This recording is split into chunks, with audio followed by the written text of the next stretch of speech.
Récemment, j'ai vécu une rupture et j'aimerais donner quelques conseils qui, personnellement, moi, m'ont aidé à outrepasser ça, à être sur le chemin de la guérison, à guérir. C'est des trucs que j'ai jamais vraiment entendus ailleurs et ça fait partie de mon expérience à moi, personnelle. C'est pas forcément la vérité, c'est ma vérité, c'est ce qui a marché pour moi et ce qui peut-être marchera pour vous. Déjà, il y a deux types de rupture. Il y a la rupture où c'est toi qui pars et la rupture où c'est pas toi qui pars. Dans le premier cas, si c'est toi qui as décidé de partir, ça peut faire mal, mais la plupart du temps, si c'est toi qui as pris la décision, c'est que tu as pensé qu'il valait mieux en finir et en rester là avec la personne. Donc même si ça reste toujours compliqué, ça l'est moins. Ça l'est moins parce que c'est toi qui as pris les décisions, donc entre guillemets c'est toi qui as le pouvoir, et donc tu t'en vas. Il peut y avoir une espèce de sentiment un peu, voilà, c'est la fin de quelque chose, mais t'en chie pas. Franchement, quand c'est toi qui pars, moi la plupart du temps c'est moi qui suis parti, ça va, ça va. Ce qui fait un peu plus mal par contre, c'est quand c'est l'autre personne qui part.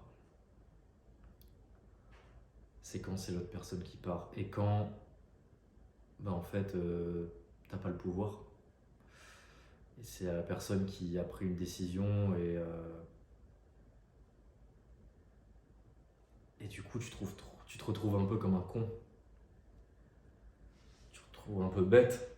Parce que souvent, nous les hommes, on n'est pas très intelligents. Euh, on voit pas. L'homme de base ne voit pas venir. Et là, oh, du jour au lendemain, oh, elle m'a quitté, je comprends pas. Déjà, si une femme. Moi, je vais parler pour les femmes, parce que c'est mon expérience personnelle, je suis un homme, j'aime les femmes. Si une femme s'en va, elle a déjà pris la décision depuis longtemps de partir. L'amour, c'est pas on-off. L'amour, c'est des niveaux d'intérêt qui vont entre 0 et 100%, qui oscillent en permanence. Et la différence entre l'homme et la femme, c'est que la femme, avant de partir, elle crée du ressentiment. C'est-à-dire qu'elle va créer de la haine, qu'elle va accumuler des choses qu'elle aime pas chez toi. Donc elle va rester plus longtemps, mais quand elle part, souvent elle part et elle revient pas. Par contre, l'homme, lui, il part quand c'est la goutte de trop et souvent il regrette et il revient.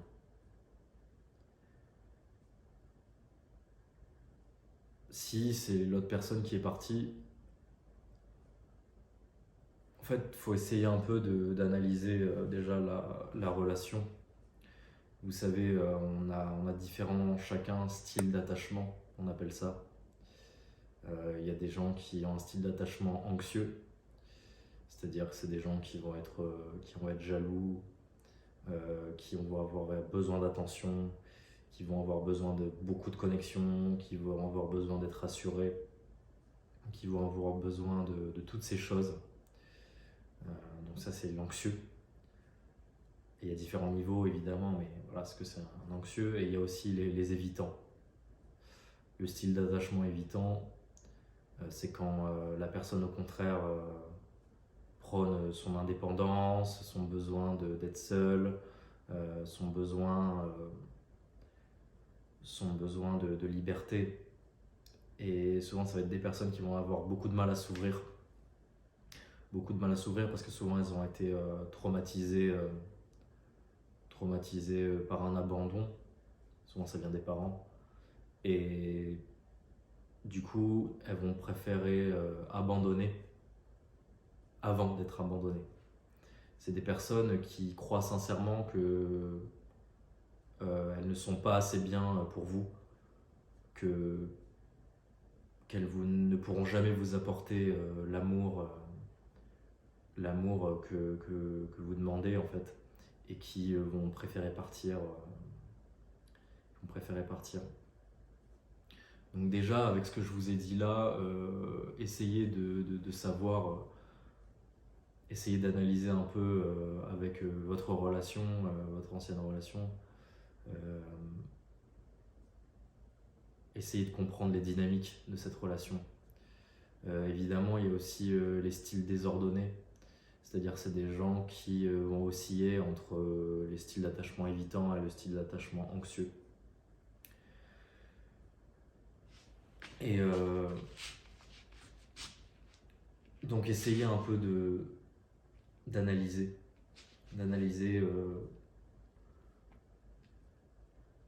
la personne qui vous a quitté, quel type d'attachement elle était, et vous, quel type d'attachement vous étiez. Parce que souvent, l'ironie un peu, c'est que les styles d'attachement, il y a beaucoup de relations avec une personne qui a un style d'attachement anxieux et une personne qui a un style d'attachement évitant. Et souvent, ils s'attirent. Et parfois, dans certaines relations, on peut être l'anxieux et dans d'autres, l'évitant. Donc déjà, premièrement, essayez d'analyser un peu. Moi, dans mon cas personnel, là, la dernière relation, la rupture dont je fais les frais en ce moment, la fille était un style d'attachement évitant à 90%. Et en fait, comme je vous ai dit, l'évitant, il va partir avant. Et c'est toujours lui qui abandonne par peur d'être abandonné. Et moi, dans cette relation, ça m'a fait remonter en moi des choses d'attachement anxieux, des choses que je pensais avoir, que je pensais ne pas être en fait, parce que la majorité du temps, c'était moi euh, qui avait le lead, qui contrôlait les relations. C'est moi qui contrôlais les relations, donc quand ça arrive, que ce soit l'autre personne qui vous quitte, ça fait bizarre quoi. Ça fait bizarre. Et il faut savoir un truc, c'est que rien n'arrive par hasard. Donc si la personne que vous avez attirée dans votre vie vous a croisé, c'est qu'il y avait quelque chose à en extraire pour vous de bénéfique. Et en fait, premièrement, comme je vous ai dit, j'ai analysé la situation et j'ai compris déjà que la personne avec qui j'étais avait un style d'attachement évitant. Donc en fait, ça m'a beaucoup aidé à comprendre. Et parce que c'est déjà dans la compréhension que vient la guérison. Parce que si vous ne comprenez pas, c'est là où ça fait mal. Vous vous posez des questions, vous ressassez, et ça fait mal quoi. Vous restez dans votre mental et vous tuez à petit feu quoi. Mais quand vous comprenez ce qui s'est passé, vous comprenez comment l'autre personne réagit et pourquoi, bah déjà ça vous permet de guérir. De guérir. Comme je vous disais, rien n'arrive par hasard. Donc en fait, cette personne qui est arrivé dans ma vie a fait ressortir en moi des réactions que je pensais ne pas avoir, de dépendance affective, de besoin d'attention. Et en fait, au lieu de voir ça comme du négatif et rejeter la faute sur l'autre personne, oui elle est partie, oui elle est comme ça, donc c'est sa faute, donc j'en trouverai une autre mieux. Ouais mais non en fait. Je me suis dit, écoute, vu que rien n'arrive par hasard, c'est que doit y avoir quelque chose à en tirer. Et je me suis dit, mais tout ce manque d'attention que tu as, tout ce besoin de validation, en fait, si tu le guéris pas, mon coco, en fait, ça va jamais partir, quoi. Et c'est pas cette personne ou une autre personne qui va changer ça.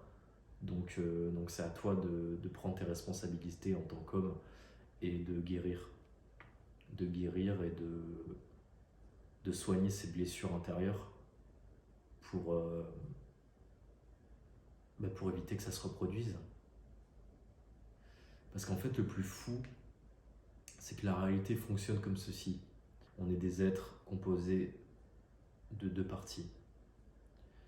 Une partie physique et une partie spirituelle, non physique, ce qu'on peut appeler notre soi supérieur. Et en fait, notre soi supérieur, ce qu'il va faire, c'est que vu qu'on est les créateurs de notre réalité, notre soi supérieur, il va nous amener sur notre chemin des gens qui sont là pour venir titiller nos blessures et pour dire « Oh, regarde, là, ça fait mal. Ici, tu dois soigner. » Et en fait, cette personne qui l'appuie là où ça fait mal, en fait, il faut la remercier et pas la blâmer. Il faut la remercier de nous rappeler que c'est pas soigné. Vous comprenez? Et donc en fait, nos blessures attirent les choses pour les guérir. Vous comprenez? Parce que si vous avez une blessure d'abandon par exemple et que jamais de votre vie, vous allez par exemple attirer quelqu'un qui va vous réveiller cette blessure, en fait vous allez vivre toute votre vie avec ça et ça va vous peser inconsciemment. Mais en fait, si ce mécanisme n'était pas comme ça, et ben vous vivriez toute votre vie en souffrance, quoi, inconsciente. Sauf que là, en fait, la personne qui arrive, elle va vous titiller ça en faisant certaines actions. Et c'est pour ça que en fait, les anxieux et les évitants matchent. Parce qu'en fait, ils se répondent l'un à l'autre. Ils se répondent l'un à l'autre dans leur traumatisme. Et du coup, ils permettent à chacun de guérir, en fait. Donc, prenez votre rupture comme une opportunité de guérison. Prenez du temps pour vous. Ne vous précipitez pas dans une relation de pansement qui n'a aucun intérêt, strictement rien, aucun intérêt, à part combler votre vide existentiel. Parce qu'en fait, et ça c'est une des techniques, en fait vous allez vous sentir vide, parce que la personne qui était là, en fait, elle comblait un vide. Elle comblait un vide pendant un certain temps. Mais quand elle part, le vide se réveille. Et là, vous vous sentez seul. Seul. Profondément seul. Et donc, vous allez essayer de remplir le vide par X manières. Fumer, boire, regarder la télé, regarder Netflix, regarder TikTok. Pour certains, travailler, sortir, voir d'autres personnes. Mais en fait, c'est que des tactiques inconscientes pour combler le vide, en fait. Et en fait, on ne comble jamais le vide en faisant ces choses-là. C'est illusoire. Donc, la solution, en fait, c'est d'examiner ce vide. De vous poser, vous fermez les yeux et vous examinez ce vide. Vous le ressentez. Parce que le secret, c'est que ce vide est la porte d'entrée à votre vous supérieur. Pourquoi je dis ça? Parce que ce vide, en fait, c'est le manque de vous-même. Vous comprenez? C'est le manque de qui vous êtes vraiment. C'est le manque de votre propre amour et de votre propre attention. Parce que la plupart des gens s'oublient dans les relations, en fait. Ils s'oublient, ils mettent l'autre en priorité. Mais c'est pas comme ça que ça marche. Une relation saine, paradoxalement, c'est une relation où chacun est concentré sur son propre développement intérieur. Parce qu'en fait, quand on se concentre sur le développement intérieur, le développement de l'autre, ça marche jamais. Ça marche jamais. Parce qu'on peut aider personne, en fait. On peut s'aider que soi-même. Et on sait dans soi-même qu'on aide les autres. Mais on n'y arrive jamais à changer les gens. C'est chacun. Et quand je dis les gens, ça inclut moi. Je dis pas. Mais ça, on n'arrive jamais. Vous savez très bien. Il y a des gens qui essayent des années, qui gaspillent une vie à essayer de changer quelqu'un d'autre.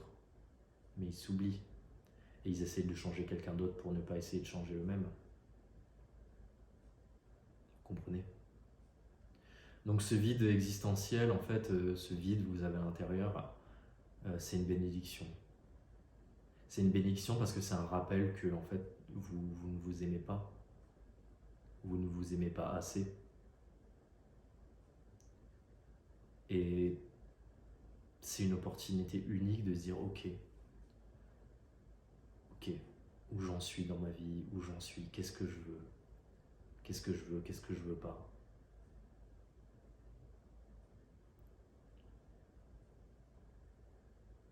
C'est une opportunité de faire des choses qui vont vous apporter votre propre bonheur et votre propre amour. Et je sais que ça paraît complètement bateau, mais complètement bateau. Quand j'écoutais ça, vous devez être la source de votre propre bonheur. Ah, t'es marrant, mais bon. Mais c'est la vérité. C'est la vérité. Et par où ça passe, ça? Ça passe par, en fait, faire des choses qui vous procurent du plaisir, en fait, mais du vrai plaisir. Donc, travailler sur, vous reconcentrer sur vous, suivre votre intuition et votre excitation intérieure. Je sais pas la traduction en française du excitement, mais suivre votre petite voix, quoi. Ça passe par là. Ça passe par reprendre sa vie en main, aller faire du sport, méditer. Toutes ces choses-là.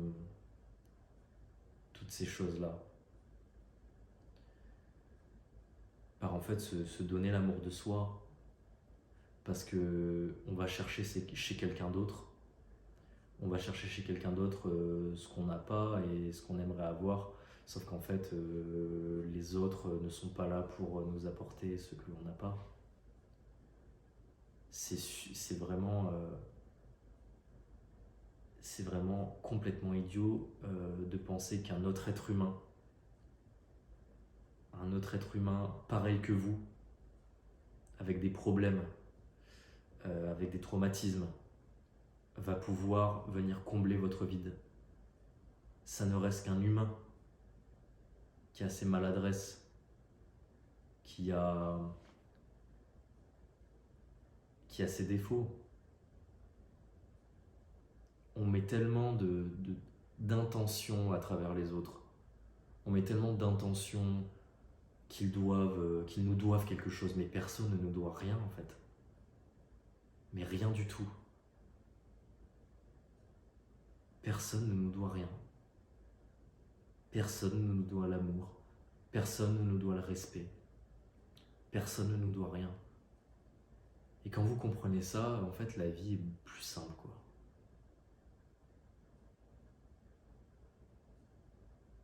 Quand vous prenez rien pour acquis,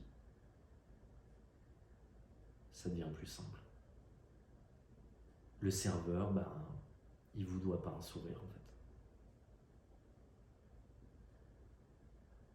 La personne que vous croisez dans la rue, vous lui dites bonjour, elle vous doit pas un bonjour. Et que, en fait, qu'elle vous dise bonjour ou pas, ça ne devrait rien changer à votre état intérieur. Rien. C'est son truc à elle, c'est son monde. Qu'est-ce que ça a à voir avec le vôtre? Une des choses aussi qui m'a énormément aidé, c'est accepter la douleur, hein, tout simplement.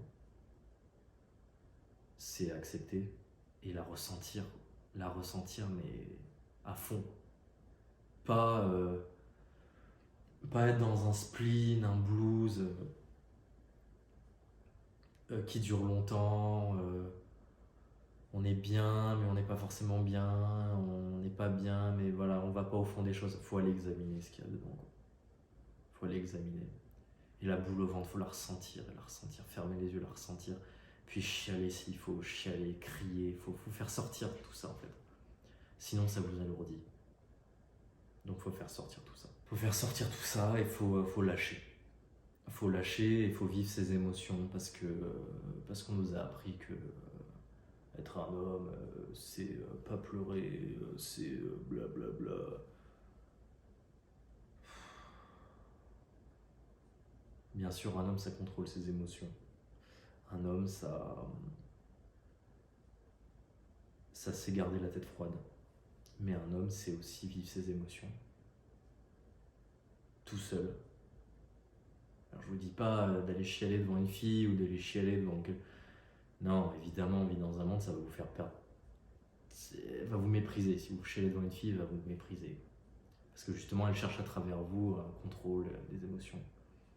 Mais vivez ces choses-là, vivez-les à l'abri des regards, vivez-les. Sinon, vous allez porter le poids toute votre vie. Et en fait, quand vous vivez, vous commencez à vous... Ça fait un pic d'émotions, mais vous allez avoir envie de crever, quoi. Vous allez avoir envie de crever, mais une fois que c'est passé, ça va. On est plus léger.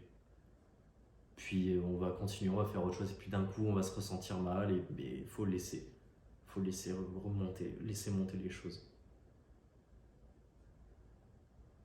Il faut arrêter d'être une grande cocotte minute où on met un couvercle et puis on attend que ça explose à 50 ans.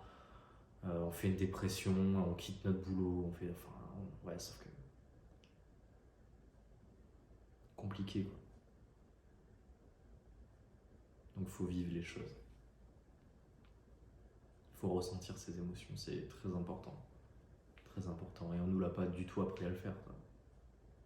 Pas du tout. De un, parce qu'on est jugé en tant qu'homme. Et de deux, parce que on a l'impression que c'est une défaite. Alors que la véritable défaite, c'est que c'est quoi? C'est chialer un coup. Ou vivre 10 ans de sa vie avec la douleur et pas savoir passer à autre chose. Moi, j'ai vite choisi. Hein. Donc, qu'est-ce qu'on a dit? La compréhension, le rapport au vide, vivre ses émotions. Et vivre ses émotions, ça passe aussi par la créativité. Enfin, moi, personnellement, je sais que ça m'a beaucoup aidé, l'écriture. L'écriture, ça m'aide beaucoup. De mettre ses idées en place, d'écrire. Moi, j'ai même écrit des chansons. J'ai écrit des chansons parce que ça me faisait kiffer. Parce que en fait, ça permet de mettre de la distance et de clore les chapitres.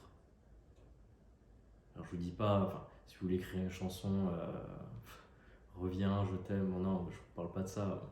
Je vous parle vous pouvez, mais je vous parle de côté créatif, de la poésie, des choses comme ça, quoi. Reconnecter un peu avec votre créativité, c'est super important et puis ça marche, ça fait du bien.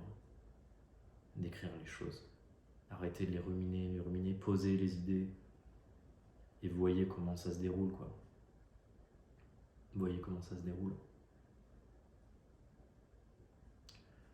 Aussi comprendre que tant qu'on n'est pas bien seul en sa propre compagnie, en fait, avoir une relation, c'est complètement inutile. Complètement inutile.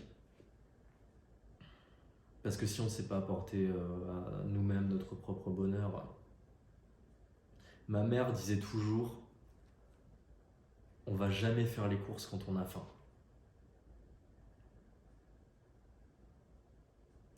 Elle avait raison, parce que quand t'as faim, tu vas à Intermarché, tu prends des M&M's, tu prends des chocobons, tu prends que des conneries. C'est super bon, hein, moi j'adore, mais alors que quand t'as pas faim, t'as ta liste de courses, le riz, les œufs, tac tac. T'es sorti en 20 minutes et t'as un repas sain, t'as des repas sains. Là c'est pareil pour les relations. On va jamais dans une relation parce qu'on a un vide à combler. Ça marche pas en fait. Ça marche pas. On va trop demander à la personne, on va attendre de la personne qu'elle nous aime, qu'elle fasse ceci, qu'elle fasse cela, ça marche pas. Puis si t'es bien avec toi-même, t'as pas peur de perdre la personne. Tu aimes bien une personne en tant qu'homme, tu aimes bien une femme, mais en fait tomber amoureux, je me questionne encore sur le sujet, mais tomber amoureux, on fait des erreurs. Quand on tombe amoureux, c'est là où souvent on commence à se dire ah, putain, cette personne elle est spéciale, si je la perds, ça va être chaud. Et c'est là où tu commences à faire des trucs de dépendant affectif, à faire des trucs que tu faisais pas avant en fait. Parce que la fille que tu as rencontrée, elle est tombée amoureuse. Elle est tombée amoureuse de la personne que tu étais au début. Puis nous les hommes, on a souvent tendance à se lâcher en fait dans la relation. Arrêter d'aller au sport, arrêter plein de trucs. Et en fait, il faut que jamais qu'une personne en général, même pour les femmes, hein, une personne en général soit votre... c'est plus quand même pour les hommes. Faut pas que cette personne soit votre priorité, ça doit être tout le temps vous, votre propre priorité. Tout le temps.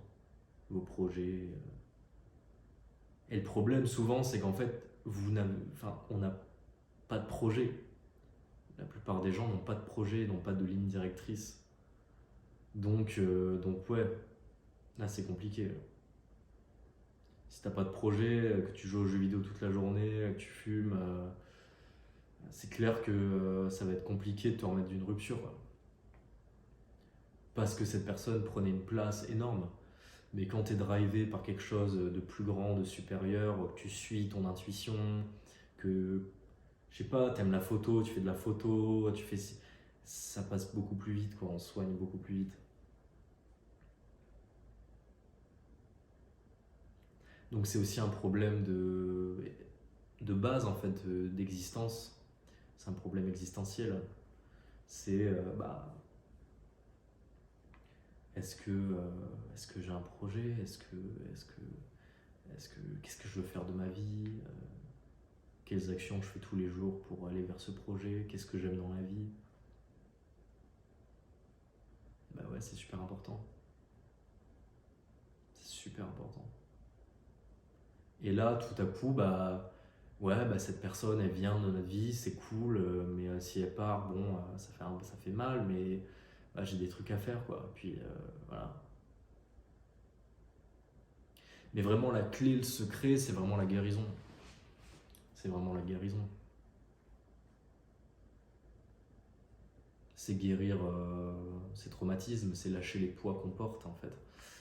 Et en fait, je suis persuadé qu'au moment où on lâche tous ces poids, en fait, quand on émet on émet tous des signatures électromagnétiques. Et en fait, si on a des poids sur les épaules, qu'on a des traumatismes, on va émettre des signatures électromagnétiques qui vont automatiquement attirer des personnes, comme je vous l'ai dit tout à l'heure, qui vont venir titiller ces traumatismes. Et en fait, la réalité marche que on reçoit ce que l'on donne, en fait. Donc si on émet de l'amour et de la paix, on va forcément attirer des gens de la même vibration, vous comprenez. Et si vous attirez, si vous émettez un manque d'affection, vous allez attirer des gens qui vont venir défoncer ce manque d'affection en fait, et vous briser le cœur. Et c'est pour ça que il y a plein de personnes qui tombent encore et encore et encore et encore et encore sur les mêmes types de personnes. C'est des schémas répétitifs tout le temps. Et ils se demandent pourquoi. Ils se demandent pourquoi. C'est parce que vous avez quelque chose à comprendre de tout ça. Vous avez quelque chose à en tirer de cette relation. Et en fait, faut lâcher et faut laisser les choses partir. Parce que cette personne, elle n'est pas si spéciale, quoi. Et c'est l'un des secrets aussi, c'est qu'il faut arrêter d'idéaliser les gens. La mémoire est là pour vous tromper, quoi. Les souvenirs, c'est modelable à souhait. Donc en fait, arrêtez d'idéaliser la personne parce qu'on est là, on se souvient des bons moments, oui c'est une personne extraordinaire, oui c'est en partie vrai, mais souvenez-vous aussi de tout ce que cette personne vous a fait subir, toutes les choses que vous n'aimiez pas chez elle. Souvenez-vous de tout ça, soyez clair dans votre jugement, ayez du discernement, faites des notes sur les choses qui vous ont complètement déplu. Eh oui. Et là, tout à coup, on se dit bon, certes, j'ai passé des très bons moments avec cette personne, il y a eu des trucs super, mais il y avait aussi ça qui me plaisait pas. Et là, tout à coup, on se dit bon, je vais prendre du temps pour moi et à la limite, je trouvais quelqu'un qui me correspond plus, tout simplement. Tout simplement. Bon, je pense que j'ai un peu tout dit. Je pense que j'ai un peu tout dit sur ça.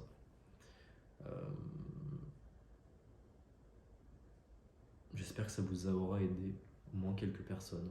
C'est vrai que j'ai parlé beaucoup du côté homme vers femme parce que c'est mon cas. Mais pour les femmes, c'est à peu près la même chose, quoi. C'est à peu près la même chose. Donc j'espère que ça vous aura aidé. C'est la première fois que je fais des vidéos un peu comme ça. Puis voilà, quoi. Et puis ça ira, ne vous inquiétez pas, ça ira. Ça ira. Vous n'êtes pas seul. Franchement, vous n'êtes pas seul. De un, il y a vos amis, il y a votre famille. Et même, imaginons que vous n'ayez pas d'amis, pas de famille.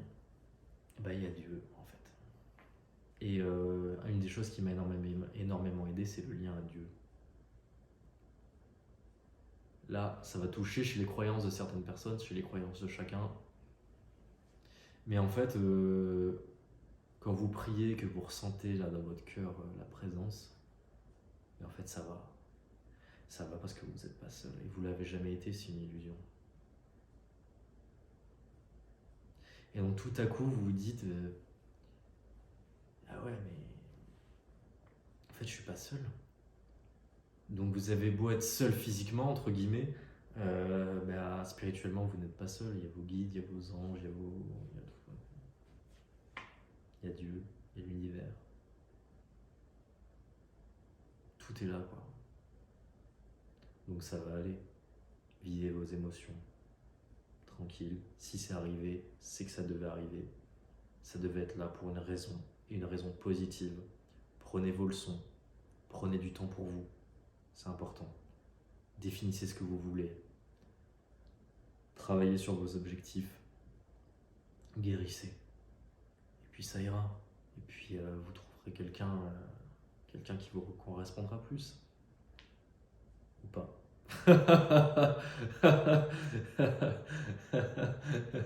Ou pas, j'en sais rien. mais, euh, mais non, mais c'est que la plupart des gens, dont moi, hein, ont une pauvre estime d'eux-mêmes. Et c'est pour ça qu'en fait, ils disent oui, en fait, j'étais avec cette personne, mais je retrouverai jamais aussi bien, ou je retrouverai jamais mieux. Connerie, connerie. C'est pas vrai. On a tendance à idéaliser les gens, c'est pas le cas, quoi.